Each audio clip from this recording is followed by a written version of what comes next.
Hi hello welcome back my YouTube channel. ನೀವು ನೋಡ್ತಿದ್ರೆ JK Kannada ಕೀರ್ತಿ Kumar J. ಇವತ್ತಿನ ವೀಡಿಯೋದಲ್ಲಿ ಸ್ನೇಹಿತರೆ, ಹೊಸ್ದಾಗಿ ಅಡಿಕೆ ತೋಟ ಮಾಡೋಂಥವ್ರು ಸಾಲಿಂದ ಸಾಲಿಗೆ ಎಷ್ಟು ದಯ ಇರಬೇಕು ಅನ್ನೋದನ್ನ ನಿಮಗೆ ಪ್ರತ್ಯಕ್ಷವಾಗಿ ತೋರಿಸ್ತಾ ಇದ್ದೀನಿ ಸ್ನೇಹಿತರೆ. ನಮ್ಮ ತೋಟದಲ್ಲಿ 2-3 ದಯನೂ ಒಂದೇ ಥರ ಇರೋದು ಇದೆ.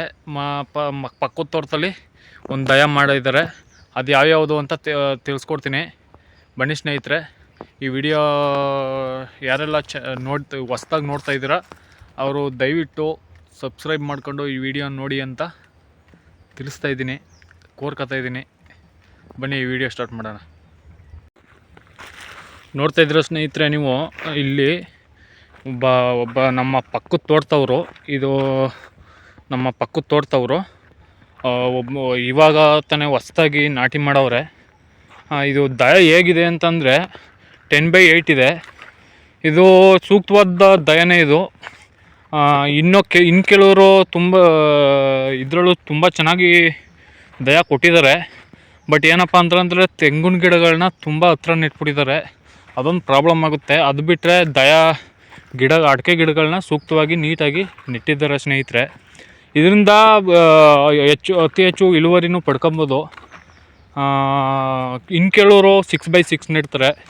ಅದು ಸುಮ್ಮನೆ ಪ್ರಯೋಜನ ಇರಲ್ಲ. ಅದು ಏನಕ್ಕೆ ಅಂತಂದರೆ ಗಿಡಗಳು ಇವಾಗ ನೀಟಾಗಿ ಬರುತ್ತೆ, ನೆಕ್ಸ್ಟು ಫಸಲು ಕೊಡೋ ಟೈಮಲ್ಲಿ ಕೈ ಕೊಡೋ ಚಾನ್ಸಸ್ ಇರ್ತವೆ. ದಯವಿಟ್ಟು ನಾವು ಈ ಥರ ಮಾಡ್ಕೊಳಕ್ಕೆ ಹೋಗ್ಬಿಡಿ. ಯಾಕೆ ಅಂತಂದರೆ ನನಗೆ ಗೊತ್ತಿರೋ ಪ್ರಕಾರ ಯಾರಿಗೂ ನನ್ನನ್ನು ಕೇಳಿದ್ರೆ, ಅಕಸ್ಮಾತ್ ಎಷ್ಟು ದಯನ ನೆಡಬೇಕು, ಸಾಲಿಂದ ಸಾಲಿಗೆ ಎಷ್ಟು ನೆಡಬೇಕು ಅಂತ ನನ್ನನ್ನು ಕೇಳೋದಾದರೆ, ನಾನು ಇದನ್ನ 6/6ನ ಹೇಳಕ್ಕೆ ಹೋಗಲ್ಲ.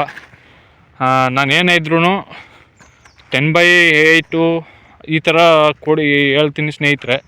ಇನ್ನೊಂದು ಸ್ನೇಹಿತರೆ, ಇದು ತುಂಬ ಚೆನ್ನಾಗಿ ಬರುತ್ತೆ ಸ್ನೇಹಿತರೆ. ಒಳ್ಳೆ ಇಳುವರಿ, ಒಳ್ಳೆ ಹೆಲ್ದಿಯಾಗಿ ಆರೋಗ್ಯದಿಂದ ಬೆಳೀತವೆ. ಆಮೇಲೆ ಅತಿ ಹೆಚ್ಚು ಗಾಳಿ ಬೆಳಕು ಸರಾಗವಾಗಿ ಆಡುತ್ತೆ ಸ್ನೇಹಿತರೆ. ನೀವು ಪಕ್ಕದಲ್ಲಿ ನೋಡ್ತಾ ಇರ್ಬೋದು, ನಾನು ಹೇಳಿದ್ನಲ್ಲ 6/6, ಅದೇ ಆ 6/6 ತೋಟ ಇದೇನೆ. ಅದು ಇವಾಗ ಫಸಲು ಬಂದೈತೆ. ಆ ಕಡೆ ಈ ಕಡೆ ತೋಟ ಇಲ್ಲದೇ ಇರೋದ್ರಿಂದ ತುಂಬ ಚೆನ್ನಾಗಿ ಫಸಲು ಹಿಡಿತಾ ಇದೆ. ಇದು ತೋಟ ಎದ್ದ ಮೇಲೆ ಅದು ಏನಾಗುತ್ತೆ ಅಂತ ಗೊತ್ತಿಲ್ಲ, ಆದರೆ 6/6 ಕಂಡು ಆಗ್ತಾಯಿದ್ದಾರೆ. ಅದು ಬಿಟ್ಟರೆ ನಮ್ಮ ತೋಟದಲ್ಲಿ ನಮ್ಮ ತೋಟಕ್ಕೆ ಹೋಗೋಣ ಸ್ನೇಹಿತರೆ.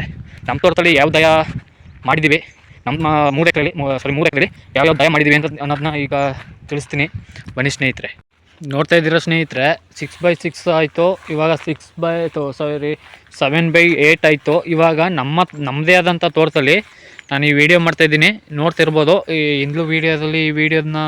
ಈ ತೋಟನ ಹಿಂದಿನ ವೀಡಿಯೋದಲ್ಲಿ ತೋರಿಸಿದ್ದೆ. ಇವಾಗಲೂ ಇನ್ನೊಂದು ಸಲ ತೋರಿಸ್ತಿದ್ದೀನಿ ಸ್ನೇಹಿತರೆ. ಇದು ಬಂದುಬಿಟ್ಟು 8/8 ಇದೆ. ತುಂಬ ಚೆನ್ನಾಗಿ ಬರ್ತಾಯಿದೆ ಸ್ನೇಹಿತರೆ. 8/8 ಹಾಕೋದ್ರಿಂದ ಏನೆಲ್ಲ ಉಪಯೋಗಗಳು ಅಂತಂದರೆ, ಗಾಳಿ ನೀರು ಬೆಳಕು ತುಂಬ ಚೆನ್ನಾಗಿ ತಗೊಳುತ್ತೆ. ಅದು ಅಲ್ಲದೆ ತುಂಬ ಸೆತ್ತೆನೂ ಬರುತ್ತೆ. ಯಾಕೆ ಅಂತಂದರೆ ನಮ್ಮ ಚಿಕ್ಕದ್ರಿಂದ ಬಿಸಿಲನ್ನ ತಾಗಿಸಿ ಒಣಗಿಸಿ ನೀರು ಕೊಡೋದ್ರಿಂದ ತುಂಬ ಗ್ರೋತಾಗಿ ಬರುತ್ತೆ. ಗೇಣುಗಳು ಅಷ್ಟೇ. ನೀವು ನೋಡ್ತಾ ಇದ್ದೀರಾ, 8/8 ನೆಟ್ಟಿದ್ದೀವಿ ನಾವು. ಗೇಣುಗಳು ನೋಡಿ ಎಷ್ಟು ಚಿಕ್ಕದಾಗಿ ಬರುತ್ತೆ. ಈ ಥರ ಬರೋದ್ರಿಂದ ತುಂಬ ಇಳುವರಿನೂ ಎಕ್ಸ್ಪೆಕ್ಟ್ ಮಾಡ್ಬೋದು ನಾವು. ಇಲ್ಲಿ ನೋಡಿ, ಅರ್ಧ ಇಂಚಿಗೆ ಬಂದಿದೆ ಗೇಣು. ಇದು ಒಂದೇ ಅಂತಲ್ಲ, ಇಲ್ಲಿ ನೋಡ್ಬೋದು, ಎಲ್ಲ ಗಿಡಗಳನ್ನು ನೋಡಿದ್ರು ನಮ್ಮದು ಗೇಣು ಒಂದೇ ಸಮವಾಗಿ ಬಂದಿದೆ ಸ್ನೇಹಿತರೆ. ಏನಕ್ಕೆ ಅಂತಂದರೆ, ನಾವು ಈ ರೀತಿ ಏನಕ್ಕೆ ಬಂದಿದೆ ಅಂತಂದರೆ, ನಾವು ಕೊಟ್ಟಿರೋ ದಯ ಆಗಿರ್ಬೋದು, ಅಂದರೆ ಕಾಳಜಿ ಇರ್ಬೋದು. ಕಾಳಜಿ ಅಂತಂದರೆ ಗೊಬ್ಬರ ಅಂತೂ ಕೊಟ್ಟಿಲ್ಲ ನಾವು. 8/8 ನೆಟ್ಟಿದ್ರೆ ಗಾಳಿ ನೀರು ಬೆಳಕು ಚೆನ್ನಾಗಿ ಆಡುತ್ತೆ. ಎಷ್ಟು ನೇರ ಬಿಸಿಲು ನಮ್ಮ ಭೂಮಿಗೆ ತಾಕುತ್ತೆ ಸ್ನೇಹಿತರೆ. ಆಗ ಅಲ್ಲಿ ಭೂಮಿಗೆ ತಾಕೋದ್ರಿಂದ ಅಲ್ಲಿ ಭೂಮಿಯಲ್ಲಿ ಇರುವಂತಹ ಕಳೆಗಳು ಉತ್ಪತ್ತಿ ಆಗುತ್ತೆ. ಆಗ ನಾವು ನೀಟಾಗಿ ಬ್ರಷ್ ಕಟ್ಟರಲ್ಲಿ ಸೆತ್ತೆ ಹೊಡೆದ್ಬಿಟ್ಟು ಅದನ್ನು ಗೊಬ್ಬರವಾಗಿ ಮಾಡ್ಕೊತೀವಿ. ನಾವು ಅದು 3 ವರ್ಷದಿಂದ ಇದೇ ಥರ ಮಾಡಿರೋದು. ಇದು 8x8. ಇದರಿಂದ ನಮಗೆ ಏನೆಲ್ಲ ಉಪಯೋಗ ಆಗುತ್ತೆ ಅಂತಂದರೆ, ನೀಟಾಗಿ ಮುಂದೆ ನಮ್ಮದು ದೊಡ್ಡದಾಗುತ್ತೆ ತೋಟ. ಈಗ ನಾವು ಮಿನಿ ಟ್ಯಾಕ್ಟ್ರು ಇರೋರು ಡೈರೆಕ್ಟಾಗಿ ಗೊಬ್ಬರಗಳನ್ನ ತಂದು, ತಿಪ್ಪೆ ಗೊಬ್ಬರಗಳನ್ನ ತರ್ತಾ ಇರ್ತೀವಿ ಸ್ನೇಹಿತರೆ. ಆಗ ಡೈರೆಕ್ಟಾಗಿ ಹೊಲದೊಳಗಡೆ ಹೇಗೆ ಬೇಕಾಗಿ ಎಲ್ಲಿ ಬೇಕಲ್ಲಿ ಕಿತ್ಕೊಬೋದು. ಅದೇ 6x6 ಆದರೆ ನಾವು ಇಲ್ಲಿಂದನೇ ಒಂದು ಸೈಡಲ್ಲೇ ಇದು ಮಾಡಿಬಿಟ್ಟು, ಒಂದು ಸೈಡ್ ಕಿತ್ತಾಕ್ಬಿಟ್ಟು ಅಲ್ಲಿಂದ ಎಷ್ಟೋ ದೂರ ಇದ್ದರೂ ಹೊರಬೇಕಾಗುತ್ತೆ. ಈ 8x8 ಇದ್ದರೆ ಏನು ಪ್ರಾಬ್ಲಮ್ ಇಲ್ಲ, ಆರಾಮಾಗಿ ಬರುತ್ತೆ ಟ್ಯಾಕ್ಟ್ರು. ನಾವು ಎಲ್ಲಿ ಬೇಕಲ್ಲಿ ಹಾಕಿಸ್ಕೋಬೋದು. ಆಮೇಲೆ ಇನ್ನೊಂದು ಸ್ನೇಹಿತರೆ, ನಾವು ಉಳುಮೆ ಮಾಡೋ ಟೈಮಲ್ಲಿ ತುಂಬ ಸ್ಪೇಸ್ ಇರುತ್ತೆ. ಆಗ ನಮ್ಮ ಅಡಿಕೆ ಗಿಡಗಳಿಗೆ ಪ್ರಾಬ್ಲಮ್ ಆಗಲ್ಲ. ಇನ್ನೊಂದು, ನಾವು ನಮ್ಮ ಗಾಳಿ ಚೆನ್ನಾಗಿ ಆಡೋದ್ರಿಂದ ಯಾವುದೇ ಥರದ ರೋಗ ರುಜಿನಗಳು ಬರೋದನ್ನ ತಡೆಗಟ್ಬೋದು. ಏಕೆ 8x8ಅಲ್ಲಿ ಸ್ನೇಹಿತರೆ ತುಂಬ ಚೆನ್ನಾಗಿ ಬರುತ್ತೆ ಇಳುವರಿ. ನೋಡಿ, ಯಾವುದೇ ಥರ ನಿಮ್ಗೆ ಪ್ರತ್ಯಕ್ಷವಾಗಿ ತೋರಿಸ್ತಾ ಇದ್ದೀನಿ. ನಮ್ಮದು 8x8 ಇರೋದ್ರಿಂದ ನೋಡಿ, ಗಿಣ್ಣು ಒಂದೇ ಒಂದು ಉದ್ದ ಹೋಗಿಲ್ಲ ನೋಡಿ. ಯಾಕೆ ಅಂತಂದರೆ ಚೆನ್ನಾಗಿ ಬಿಸಿಲಲ್ಲಿ ನಾವು ನಾಟಿ ಮಾಡಿದ ವಸ್ತ್ರಲ್ಲಿ ನಾವು ತುಂಬ ಬಿಸಿಲಲ್ಲಿ ಒಣಗಿಸಿದ್ದೀವಿ ಇದನ್ನು. ಯಾಕೆ ಅಂತಂದರೆ ನಾವು ಸುಖವಾಗಿ ಬೆಳೆಸಿಲ್ಲ ಗಿಡಗಳನ್ನ, ಕಷ್ಟದಿಂದನೇ ಬೆಳೆಸಿರೋದು. ಯಾಕೆಂದರೆ ಕರೆಕ್ಟಾಗಿ ನಾವು ನೀರನ್ನ ಕೊಟ್ಟಿಲ್ಲ. ಯಾಕೆ ಅಂತಂದರೆ ತಿಂಗಳು ಒಂದೇ ಸಲ ಕೊಡ್ತಾಯಿದ್ದಿದ್ದು. ಯಾವಾಗಲೂ ಹೋದ ವರ್ಷ ಮಾತ್ರ ಸ್ವಲ್ಪ ಜಾಸ್ತಿ ಕೊಟ್ಟಿದ್ದೀವಿ. ಅದ್ರ ಹಿಂದ್ಗಡೆ ಮೊದಲನೇ ವರ್ಷದಲ್ಲಿ ನಾವು ಬಾಳೆ ಹಾಕಿದ್ವಿ ಇಲ್ಲಿ. ಆವಾಗ ಸಿಕ್ಕಾಬಟ್ಟೆ ಸೆತ್ತೆನೂ ಬಂದಿತ್ತು. ನೀರು ಜಾಸ್ತಿ ಕೊಡ್ತಿರ್ಲಿಲ್ಲ ನಾವು. ಅದರಿಂದ ಇಲ್ಲಿ ನೋಡಿ, ಗಿಣ್ಣು ನೋಡಿ ಹಿಂಗೆ ಬಂದರೆ ಏನಕ್ಕೆ ಇದು ಒಳ್ಳೆ ಚೆನ್ನಾಗಿ ಬರುತ್ತೆ. ಇದು ಫಸ್ಲು ನೋಡಿ, ಈ ಗಿಡ ನೋಡಿ ಎಷ್ಟೊಂದು ಗೇಣು ಕಿರಿದಾಗಿ ಬರ್ತಾ ಇದೆ. ಒಂದಂತಲ್ಲ ಸ್ನೇಹಿತರೆ, ನೋಡಿ ಯಾವುದೇ ಮರಗಳಾಗಿರ್ಬೋದು, ಒಂದು ಏರುಪೇರು ಇರ್ತದೆ. ಉದ್ದ ತುಂಡ ಅನ್ನೋದು ಯಾವಾಗಲೂ ಒಂದೇ ರೀತಿ ಇರೋಕ್ಕಾಗಲ್ಲ. ನೋಡಿ ಸ್ನೇಹಿತರೆ, ಇದು ನೆಕ್ಸ್ಟ್ ಇಯರ್ ಒಂಬಾಳೆ ಹೊಡಿತದೆ. ಇಲ್ಲಿ ನೋಡಿ, ಆವಾಗಲೇ ಇದು ಒಂಬಾಳೆದು ಇದು ಬಂದೈತೆ ಗುರ್ತು. ಇದು ನೆಕ್ಸ್ಟ್ ಇಯರ್ ಒಂಬಾಳೆ ಹೊಡಿತದೆ. ನಮ್ಮದು ಈಗ ಒಂಬಾಳೆ ಹೊಡೆಯೋ ಸ್ಟೇಜು. ನೋಡಿ, 8x8 ನೆಡೋದ್ರಿಂದ ನಮಗೆ ಸ್ಪೇಸು ಸ್ವಲ್ಪ ಅಗಲ ಅನಿಸುತ್ತೆ. ನಮಗೆ ಉದ್ದ ಎಷ್ಟು ಸ್ಪೇಸ್ ಕೊಡ್ತೀವಿ ಅಷ್ಟು ಚೆನ್ನಾಗಿರುತ್ತೆ ಸ್ನೇಹಿತರೆ. ಇನ್ನೊಂದು ದಯಕ್ಕೆ ಹೋಗೋಣ ಸ್ನೇಹಿತರೆ. ನಮ್ಮದೇ ಆದ ತೆಂಗಿನ ತೋಟದಲ್ಲಿ ನಾವು ನೆಟ್ಟಿದ್ದೀವಿ. ಅದು 10x10 ಹಾಕಿದ್ದೀವಿ. ಅದು ಬನ್ನಿ ನೋಡೋಣ, ಅದನ್ನು ತೋರಿಸ್ತೀನಿ ಸ್ನೇಹಿತರೆ. ನೋಡ್ತಾ ಇದ್ದೀರ ಸ್ನೇಹಿತರೆ, ನಮ್ಮದೇ ಆದ ತೋಟದಲ್ಲಿ ಇನ್ನೊಂದು ತೋಟಕ್ಕೆ ಬಂದಿದ್ದೀವಿ. 4 ವರ್ಷ ಆಗಿ 5ನೇ ವರ್ಷಕ್ಕೆ ಕಾಲಿಡ್ತಾ ಇರೋಂಥ ತೋಟಕ್ಕೆ ನಾವು ಬಂದಿದ್ದೀವಿ ಸ್ನೇಹಿತರೆ. ಈ ತೋಟದಲ್ಲಿ ಏನಪ್ಪ ಅಂತಂದರೆ, ಈಗ ಆಲ್ರೆಡಿ ಫಸ್ಲು ಕಮೆಂಟ್ಸ್ ಆಗಿದೆ. ಫಸ್ಲು ಬರೋಕ್ಕೆ ಸ್ಟಾರ್ಟ್ ಆಯ್ತಾ ಇದೆ. ಇವಾಗ 4ನೇ ವರ್ಷದಿಂದ 5ನೇ ವರ್ಷದಿಂದ ನೆಕ್ಸ್ಟ್ ಇಯರಿಂದ ರೆಗ್ಯುಲರಾಗಿ ಬರುತ್ತೆ.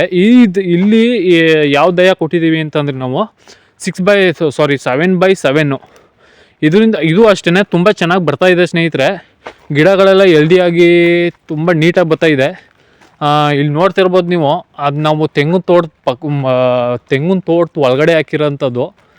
ನೋಡಿ ಸ್ನೇಹಿತರೆ, ಒಂಬಾಳೆ ಅಷ್ಟೊಂದು ಹೊಡೆದಿಲ್ಲ ಈ ವರ್ಷ. ಹೋದ ವರ್ಷ 3.5 ವರ್ಷಕ್ಕೆ ಇದು ಒಂಬಾಳೆ ಹೊಡೆದಿರೋಂಥ ತೋಟ ಇದು.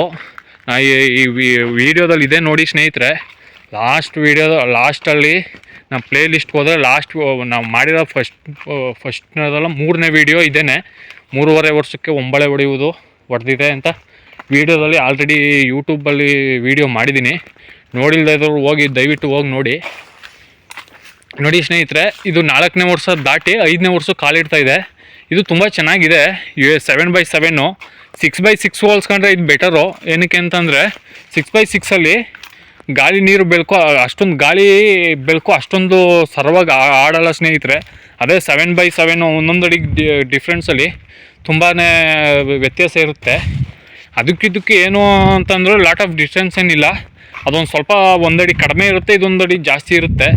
ಗಾಳಿ ನೀರು ಇದು ಸ್ವಲ್ಪ ಲಿಮಿಟಾಗಿ ಇರ್ತದೆ. ಅದಕ್ಕೆ ಇರೋದೇ ಇಲ್ಲ ಬಿಡಿ. ಯಾಕೆಂತಂದ್ರೆ ಈ ಥರ ಎದ್ಬಿಟ್ಟಾಗ ಅದರಲ್ಲಿ ಅಲ್ಲಿ ಗಾಳಿ ಅನ್ನೋದು ಬೆಳಕು ಅನ್ನೋದೇ ಬರಲ್ಲ ಅಲ್ಲಿ 6x6 ಇದ್ರಲ್ಲಿ ಹಂಗಲ್ಲ, ತುಂಬ ಚೆನ್ನಾಗಿ ಬರ್ತಾಯಿದೆ ಬೆಳಕು. ಇಂಥವ್ರು ನೆಡಬೇಕು ಅಂತಂದರೆ ದಯವಿಟ್ಟು 7x7 ನೆಡಿ ಅಂತ ನಾನು ಹೇಳ್ತೀನಿ. ಯಾಕೆ ಅಂತಂದರೆ ಗಿಡನೂ ತುಂಬ ಚೆನ್ನಾಗಿ ಹಿಡಿಯುತ್ತೆ. ಅದರಿಂದ 7x7 ಬೆಸ್ಟು. ಅಂದರೆ ಕಡಿಮೆ ಕಡಿಮೆ ಹೊಲಗಳನ್ನ ಇರೋಂಥವ್ರು, ಜಮೀನು ಹೊಂದಿರೋಂಥವ್ರು 7x7 ನೆಡ್ಬೋದು ಸ್ನೇಹಿತರೆ. ಇನ್ನು ಹೆಚ್ಚು 5 ಎಕರೆ 4 ಎಕರೆ 5 ಎಕರೆ ಇರೋಂಥವ್ರು ಸ್ವಲ್ಪ ಡಿಸ್ಟೆನ್ಸ್ ಕೊಟ್ಬಿಟ್ಟು 8x8 10x10 ಆ ಥರ ನೆಟ್ಟರೆ ಇನ್ನೂ ತುಂಬ ಒಳ್ಳೆಯದು. ಇದು ತುಂಬ ಚೆನ್ನಾಗಿ ಬರ್ತಾಯಿದೆ, ಆಲ್ರೆಡಿ ಫಸ್ಲು ಬಂದಿದೆ. ಅದೇ ನೀವು 6x6 ಹೋದರೆ ತುಂಬ ಈ ಥರ ಒಂಬಾಳೆ ಹೊಳೆಯಷ್ಟೊಳಿ ಎಲ್ಲ ಫುಲ್ಲು ಗರಿಗೆ ತಾಕ್ಬಿಟ್ಟು ಫುಲ್ಲು ನೆರಳು ಕಟ್ಕೊಬಿಡುತ್ತೆ, ಒಳ್ಳೆ ಕತ್ತಲೆ ಆವರಿಸುತ್ತೆ. ಯಾಕೆ ಅಂತಂದರೆ ಬೆಳಕು ನಮಗೆ ಫಸ್ಲು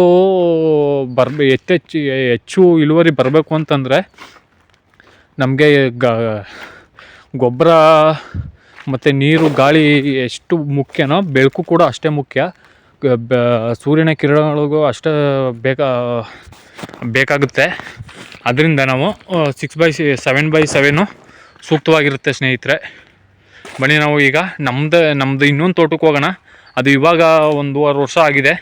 ಅದು 10x10 ನೆಟ್ಟಿದ್ದೀವಿ ನಾವು. ಬನ್ನಿ ಸ್ನೇಹಿತರೆ, ಅದು ತೋಟ ಹೇಗಿದೆ, ಯಾವ ರೀತಿ ಕಂಡುಬರುತ್ತೆ ಅಂತ ನೋಡೋಣ ಬನ್ನಿ ಸ್ನೇಹಿತರೆ. ನೋಡ್ತಾ ಇದ್ದೀರಾ ಸ್ನೇಹಿತರೆ, ನಮ್ಮದೇ ಆದಂಥ ತೋಟದಲ್ಲಿ 1.5 ವರ್ಷದ ಅಡಿಕೆ ತೋಟದಲ್ಲಿ ನಾವು ಇದ್ದೀವಿ. ಈಗ ನಾನು 4 ತೋಟ ತೋರಿಸ್ದೆ. 4 ತೋಟನೂ ನಮ್ಮ ಅಕ್ಕಪಕ್ಕದಲ್ಲೇ ಇರೋಂಥದ್ದು. ಈಗ ನೋಡಿ, ಇದು 7 ಇಯರ್ಸ್ 4 ವರ್ಷದ್ದು, ಅದು 3 ವರ್ಷದ್ದು, ಇವಾಗ 10ನೇ ವರ್ಷದ್ದು 1.5 ವರ್ಷದ್ದು ಮಾಡ್ತಾಯಿದ್ದೀನಿ. ಇದು ದಯ ಬಂದ್ಬಿಟ್ಟು 10x10 ಇದೆ ಸ್ನೇಹಿತರೆ. ನಾವೇನಕ್ಕೆ ಈ ರೀತಿ ದಯಗಳನ್ನ ಕೊಟ್ಟೆ ಅಂತ ಹೇಳೋದಾದರೆ, ನಮ್ಮದು ಇದು ಅಡಿಕೆ ತೆಂಗಿನ ತೋಟದ ಮಧ್ಯದಲ್ಲಿ ನಾವು ನೆಟ್ಟಿರೋಂಥದ್ದು. ತೆಂಗಿನ ತೋಟದಲ್ಲಿ 30x30 ಇದೆ ತೆಂಗು. ನಾವು ಅದನ್ನು ಸಮವಾಗಿ ತಗೊಂಡು 15 ಅಡಿಗೆ ನೆಟ್ಟಿದ್ದೀವಿ. ಈ ಕಡೆಯಿಂದ ತೆಂಗಿಂದ ಅಡಿಕೆಗೆ 15 ಅಡಿ, ಅಡಿಕೆಯಿಂದ ತೆಂಗಿಗೆ 15 ಅಡಿ ಬರುವ ಥರ ನಾವು ಅಡಿಕೆ ಗಿಡಗಳನ್ನ ನೆಟ್ಟಿದ್ದೀವಿ ಸ್ನೇಹಿತರೆ. ನಾವು ಈ ರೀತಿ ಏನಕ್ಕೆ ಇನ್ನೂ ಜಾಸ್ತಿ ಹಾಕ್ಬೋದಾಯ್ತಲ್ಲ, ಏನಕ್ಕೆ ಕಡಿಮೆ ಹಾಕಿದ್ದೀರಾ ಅಂತ ನೀವು ಕೇಳ್ಬೋದು ಸ್ನೇಹಿತರೆ. ನಮಗೆ ಗಿಡಗಳಿಗಿಂತ ಹೆಚ್ಚಾಗಿ ಕೆಲವರು ಅಂದ್ಕೊಂಡಿರ್ತಾರೆ, ನಾವು ಎಷ್ಟೋ ಗಿಡಗಳನ್ನ ಹಾಕ್ತೀವಿ ಅಷ್ಟು ಫಸ್ಟು ಬರ್ತವೆ, ಅಷ್ಟು ಫಸ್ಟು ಬರ್ತವೆ ಅಂತ ಅಂದ್ಕೊಂಡಿರ್ತಾರೆ ಸ್ನೇಹಿತರೆ. ಅದು ತಪ್ಪು ಸ್ನೇಹಿತರೆ. ನೀವು ಎಷ್ಟು 1 ಎಕರೆಗೆ ಬರೀ 400 ಗಿಡನೇ ಹಾಕಿ, 400 ಗಿಡನೇ ಹಾಕಿ. 1 ಎಕರೆಗೆ 1,000 ಗಿಡನೇ ಹಾಕಿ. 1,000 ಗಿಡದಲ್ಲಿ ಬರೋಂಥದ್ದು 1 ಎಕರೆಯಲ್ಲಿ 400 ಗಿಡದಲ್ಲೇ ಬರುತ್ತೆ. ಯಾಕೆ ಅಂತಂದರೆ ನಮಗೆ ನಾವು ಹೇಗೆ ಆಮ್ಲಜನಕನ ಯಾವ ರೀತಿ ನಾವು ಸೇವನೆ ಮಾಡ್ತೀವಿ, ನಾವು ಗಾಳಿ ಹೇಗೆ ಉಸಿರಾಡ್ತೀವಿ, ಅದೇ ಥರ ಈ ಅಡಿಕೆ ಗಿಡಗಳಿಗೂ ಬೇಕಾಗುತ್ತೆ ಸ್ನೇಹಿತರೆ. ಗಾಳಿ ಅನ್ನೋದು ತುಂಬಾ ಮುಖ್ಯವಾದದ್ದು. ಯಾಕೆ ಅಂತಂದರೆ ಮನುಷ್ಯರಿಗೆ ಆಗಲಿ ಗಿಡಗಳಿಗೆ ಆಗಲಿ ಸ್ನೇಹಿತರೆ, ಅದು ಅಮೂಲ್ಯವಾದದ್ದು. ನಾವು ಅದನ್ನು ಎಷ್ಟು ಸ್ಪೇಸ್ ಕೊಟ್ಟು ಹಾಕ್ತೀವಿ, ಎಷ್ಟು ಗಾಳಿ ಬೆಳಕು ಆಡುತ್ತೋ ಅಷ್ಟು ಆರೋಗ್ಯದಿಂದ ಕಂಡುಬರುತ್ತೆ ಸ್ನೇಹಿತರೆ. ನೀವು ನಮ್ಮ ತೋಟದಲ್ಲಿ 1.5 ವರ್ಷದ್ದು ಅಡಿಕೆ ತೋಟದಲ್ಲಿ ನೀವು ಎಲ್ಲಿ ಯಾವುದು ಒಂದೊಂದು ಗಿಡನೂ ಬೇಕಾದರೆ ಚಾಲೆಂಜ್ ಮಾಡಿಬಿಟ್ಟು ಒಂದೊಂದು ಗಿಡನೂ ಬೇಕಾದರೂ ತೋರಿಸ್ತೀನಿ ಸ್ನೇಹಿತರೆ. ಯಾವುದೇ ಕಾರಣಕ್ಕೂ ಕುಗ್ಗಿಲ್ಲ. ಯಾಕೆ ಅಂತಂದರೆ ಅದು ಒಂದು ಸ್ವಲ್ಪ ಬೆಳವಣಿಗೆಲಿ ವ್ಯತ್ಯಾಸ ಆಗಿರ್ಬೋದು, ಅಂದರೆ ಅನ್ಹೆಲ್ದಿಯಾಗಿಲ್ಲ, ಹೆಲ್ದಿಯಾಗೇ ಇದೆ. ಯಾಕೆ ಅಂತಂದರೆ ಗಾಳಿ ಬೆಳಕು ಅಷ್ಟು ಚೆನ್ನಾಗಿ ಸರಾಗವಾಗಿ ಆಡೋದ್ರಿಂದ ಈ ಥರ ಚೆನ್ನಾಗಿ ಬಂದಿದೆ. ನೋಡಿ ಸ್ನೇಹಿತರೆ, ನೀವು ಗಮನಿಸಿ ಇದನ್ನ 1.5 ವರ್ಷದ್ದು ಅಂತ ಅಂದರೆ ನೀವು ನಂಬ್ತೀರಾ? ಏನೋ ಅಮ್ಮಮ್ಮ ಅಂತಂದರೆ 2 ವರ್ಷದ ಅಡಿಕೆ ಗಿಡದ ಥರ ಕಾಣಿಸ್ತಾ ಇದೆ. ಇಲ್ಲೇ ನಿಮಗೆ ಪ್ರತ್ಯಕ್ಷವಾಗಿ ತೋರಿಸ್ತಾ ಇದ್ದೀನಿ. ಒಂದೊಂದು ಏರುಪೇರು ಅನ್ನೋದು ಇದ್ದೇ ಇರ್ತದೆ. ಮಾನವರು ನಮ್ಮ ಮನಸ್ಸು ತಾನೇ, ಒಬ್ರಿಗಿಂತ ಒಬ್ಬರು ಉದ್ದ ಇರ್ತಾರೆ, ಕೆಲವ್ರು ಕುಳ್ಳಕ್ಕಿರ್ತಾರೆ. ವ್ಯತ್ಯಾಸಗಳು ನಮ್ಮಲ್ಲೇ ಇರೋದ್ರಿಂದ ಈ ಗಿಡಗಳಲ್ಲೂ ಅಷ್ಟೇ ವ್ಯತ್ಯಾಸ ಏರುಪೇರು ಅನ್ನೋದು ಇದ್ದೇ ಇರ್ತದೆ. ಆದ್ದರಿಂದ ನಾವು ಆಮೇಲೆ ಇನ್ನೊಂದು ವ್ಯತ್ಯಾಸ ಇರ್ತದೆ ಸ್ನೇಹಿತರೆ. ಆಮೇಲೆ ಇನ್ನೊಂದು ಉಪಯೋಗ ನಮಗೆ ಏನಕ್ಕೆ 10 ಅಡಿ 10x10 ಹಾಕಬೇಕು ಅಂತ ಅನ್ನಿಸ್ತು ಅಂತಂದರೆ, ನಮಗೆ ಗೊಬ್ಬರನೇ ಆಗಲಿ ಇನ್ನೊಂದೇ ಆಗಲಿ ಇದು ಇವಾಗ ನಮಗೆ ಕಂಡುಬರಲ್ಲ ಸ್ನೇಹಿತರೆ, ಇವಾಗ ನಮಗೆ ಕಂಡುಬರೋಕ್ಕಿಲ್ಲ. ನೆಕ್ಸ್ಟು ನಮ್ಮದು ತೋಟ ಬೆಳೆದು ದೊಡ್ಡದಾದ್ಮೇಲೆ ನಮಗೇನಪ್ಪ ಉಪಯೋಗ ಆಗುತ್ತೆ ಅಂತಂದ್ರೆ ಗೊಬ್ಬರಗಳನ್ನೇ ಆಗಲಿ ಇತ್ಯಾದಿ ಇನ್ನೊಂದೇ ಆಗಲಿ ಮಗದೊಂದೇ ಆಗಲಿ ಏನೇ ಆದ್ರೂ ನೆಮ್ಮದಿಯಾಗಿ ಇಲ್ಲೇ ತಗೊಬಂದು ಇದು ಮಾಡ್ಕೊಬೋದು. ಯಾಕೆ ಅಂತಂದರೆ ಈ ತೋಟದಲ್ಲಿ ದೊಡ್ಡ ಟ್ಯಾಕ್ಟ್ರೇ ಬರುತ್ತೆ, ದೊಡ್ಡ ಟ್ಯಾಕ್ಟ್ರೇ ಒಳಗಡೆ ಬಂದ್ಬಿಟ್ಟು ಗೊಬ್ಬರನೇ ಆಗಲಿ ಮತ್ತೊಂದೇ ಆಗಲಿ ಏನೇ ಆಗಲಿ ನಾವು ಏನಾದ್ರು ಅನ್ಲೋಡು ಮಾಡಬೇಕು ಅಂತಂದರೂ ತಗೊಬಂದು ಇದು ಮಾಡ್ಬೋದು. ಆಮೇಲೆ ನಮ್ಮದು ತೆಂಗು ಇದೆ, ನಮ್ಮ ತೆಂಗಿನ ತೋಟದಲ್ಲಿ ಗರಿ ಬೀಳ್ತಾ ಇರುತ್ತೆ. ನಾವು ಹಳ್ಳಿಯವರಾಗಿರೋದ್ರಿಂದ ನಾವು ನೀರು ಕಾಯಿಸ್ಕೊಂಡು ನೀರು ಕಾಯಿಸ್ತೀವಲ್ಲ, ಮಾಮೂಲಿ ಅದು ತೆಂಗಿನ ಮೊಟ್ಟೆಯಿಂದನೇ ನಾವು ಕಾಯಿಸ್ಕೊತೀವಿ. ನಾವು ಬೇರೆಯವ್ರ ಥರ ಹೋಗಿ ಅಲ್ಲೇ ಹೋಗಿ ಲಾಟ ಹಾಕಿರ್ತಾರೆ, ಅಲ್ಲೇ ತುಂಬ್ಕೋಬೇಕು ಅಂತ ಅನ್ನೋ ಸೀನೇ ಇಲ್ಲ. ಈಗ ನೋಡಿ, ಈಗ ನೆಟ್ಟಿಗೆ ಬರ್ತದೆ, ನೆಟ್ಟಿಗೆ ಬಂದ್ಬಿಟ್ಟು ಅಲ್ಲಲ್ಲೇ ಬಿದ್ದಿರ್ತದೆ, ಅಲ್ಲಲ್ಲೇ ತುಂಬ್ಕೊಂಡು ಆರಾಮಾಗಿ 10x10 ಇರೋದ್ರಿಂದ ಆರಾಮಾಗಿ ಕ್ರಾಸ್ ಮಾಡ್ಕೊಬೋದು, ಆರಾಮಾಗಿ ಹೋಗ್ಬೋದು. ಯಾಕೆ ಅಂತಂದರೆ ಎಲ್ಲ ರೀತಿ ಉಪಯೋಗ ಇದೆ 10x10 ದಯದಿಂದ. ಏನಕ್ಕೆ ಅಂತಂದರೆ ನಮಗೆ ಅಡಿಕೆ ಎಷ್ಟು ಮುಖ್ಯನೋ ತೆಂಗು ಕೂಡ ಅಷ್ಟೇ ಮುಖ್ಯ. ಏನಕ್ಕೆ ಅಂತಂದರೆ ನಾವು ಅಡಿಕೆಗಿಂತ ಫಸ್ಟು ನಾಟಿ ಮಾಡಿರೋದು ತೆಂಗು. ನಮಗೆ ತೆಂಗು ಪ್ರಮುಖವಾಗಿ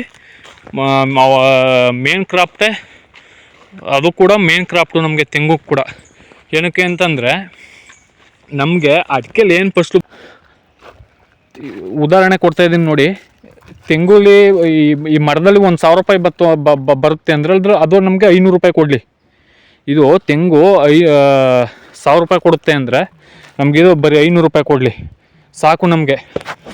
ಏನಕ್ಕೆ ಗೊತ್ತಾ, ನಮಗೆ ಎಷ್ಟು ತೆಂಗುನೂ ಫಸ್ಟು ಬರಬೇಕು, ಅಡಿಕೆನೂ ಫಸ್ಟು ಬರಬೇಕು. ಆ ಕಾನ್ಸೆಪ್ಟ್ ಇಟ್ಕೊಂಡು ನಾವು ಇದನ್ನ 10x10 ಮಾಡಿರೋದು.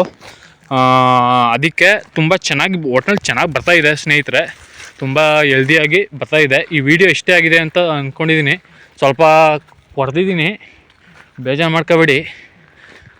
ಇಷ್ಟ ಆಗಿದರೆ ಲೈಕ್ ಮಾಡಿ, ಕಮೆಂಟ್ ಮಾಡಿ, ಶೇರ್ ಮಾಡಿ, ಸಬ್ಸ್ಕ್ರೈಬ್ ಆಗೋದನ್ನ ಮರಿಬೇಡಿ. Thank you for watching.